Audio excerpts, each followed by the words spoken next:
it all started when I was born, actually. But in this case, this journey started, as I said. So I'm, if you're going to be in this field, even for Christian colleges or universities, you have to have a doctorate. So I went back to school, 50 years old, not really sure what to do, but looking for a question. And the Lord had laid on my heart for years this idea of redemption. What does it look like?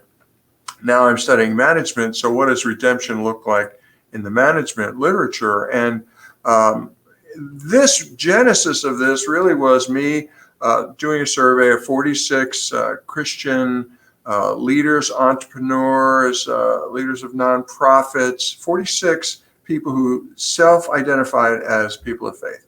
So there's a series of questions. Does faith influence your decision making? Yes. Is faith, important on the job? Yes, very high, very high. Okay, so then the question, would you rehire somebody that you terminated? No. Okay, would you hire a former drug addict? No. Would you hire a former prisoner? No. So, in my early survey work, my early doctoral program, that doesn't make sense. How come they're not representing this if they're people of faith? Well, right. You come to kind of step back and look at the data for what it is. Maybe they see representation of faith in a different way.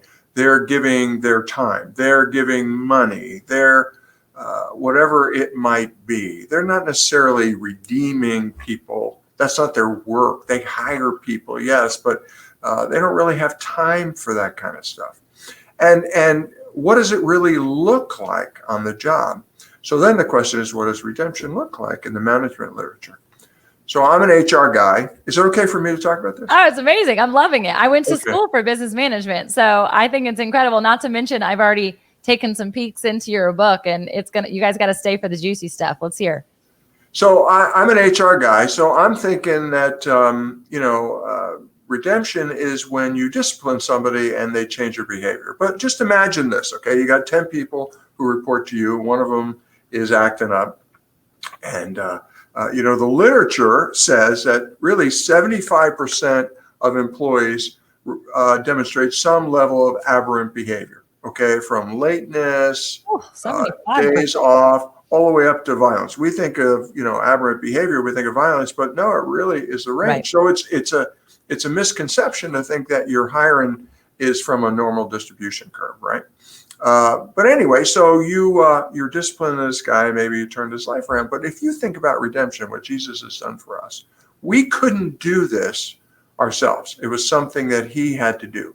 So then the scenario is, well, what happens if somebody is terminated, right? And they can't bring themselves back. And then they're brought back. And under what circumstances? A last chance agreement. Maybe they're in an EAP, drug program. A union grievance or some other kind of lawsuit, a number of different ways. So, well, how does that work? 18 studies, I reviewed 18 studies, and all of them said it never works. People never achieve the same level of performance, nor do they stick around. So then the hypothesis, and that's my dissertation, and really what became the first book is, well, can it be successful? And what are the behaviors of managers who do it successfully? So I did a bunch of interviews and collected that information. And that's my dissertation, got my degree. Thank you. And so now I'm in the academy, and now you have to publish. Okay. Like what? Like, I just wrote this big book here, so maybe I can make that worthwhile. So I'm trying to figure out how to get it published, and we have academic publishers here. But I did talk to a Christian publishing house that didn't have any business books in their line. Very big Christian publisher. I won't mention their initials, but we could figure anyway. That out. So I don't have to say what they are. So I meet with a lady and I show her this information, and she says, "Well, that's really great, but we don't have business books. Our people are not interested." I'm like, there are Christians who are business people. What do you do for work? Right. Totally. So she says, well, our people would only be interested in redemption in other fields. Okay. All right. So I'm a little frustrated. Went to the academic publisher, got this published. This book itself is $130. I can't even get a discount. I have to pay $130 because it's an academic book. So I check the box, get tenure, everything's great. But I still got this thing back of my mind.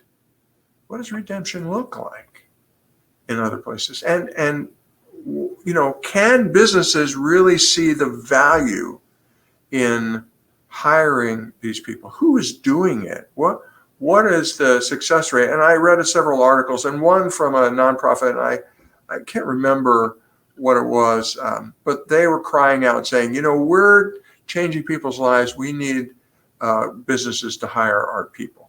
And that was it. So this new book, Redemption Inc., is really, as much as my guys in the Bible study, we brainstormed about it, and there you go, there it is. If you're not watching, if you're listening, it's Redemption Inc. Why offering second chances makes good business sense. It's really seeing business as a key part of completing the cycle. Okay, and you are a magnificent example of that. A person who's sorting through things, working with coaches, counseling. If people know your story, what a beautiful story it is. And you need to work. So there actually are groups. Defy Ventures is one where they go into prisons and they say, well, nobody's going to hire you, right? 75% of ex-cons, get out, and after a year they can't find work. 75%. Yeah. 60% go back to the original employer because they can't find work. So if you can't find work, what do you do, right? So Defy Ventures goes into prisons and says, you need to be an entrepreneur. You need to sell your story. You need to sell yourself. You have skills that are transferable. You may have used them for evil, right? Joseph, what you meant for evil, God meant for good. Yep. So I started stumbling over, by the grace of God, people who had been through a redemptive intervention. And their stories were remarkable. And it gave me a chance to not only tell their story, hopefully I did a good job with that, but also look at that segment. We talked about prisoners. I talked about it in my first book, talked about it in the second book. There was a woman who presented at an MBA class, right? You have a business degree.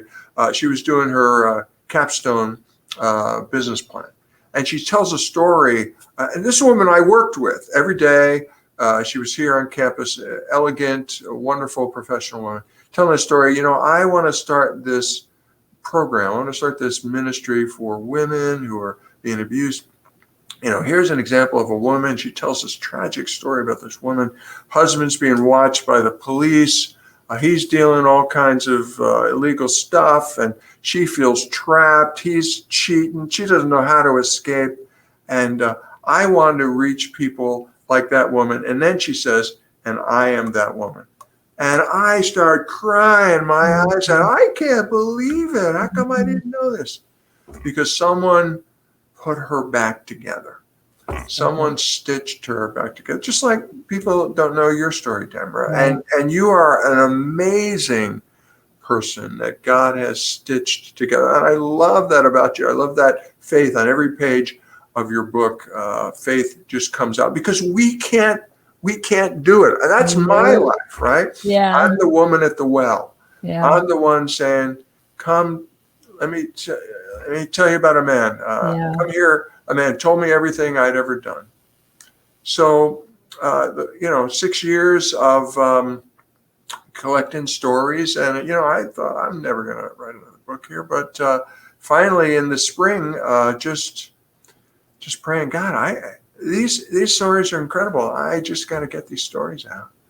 And we were able to put it together.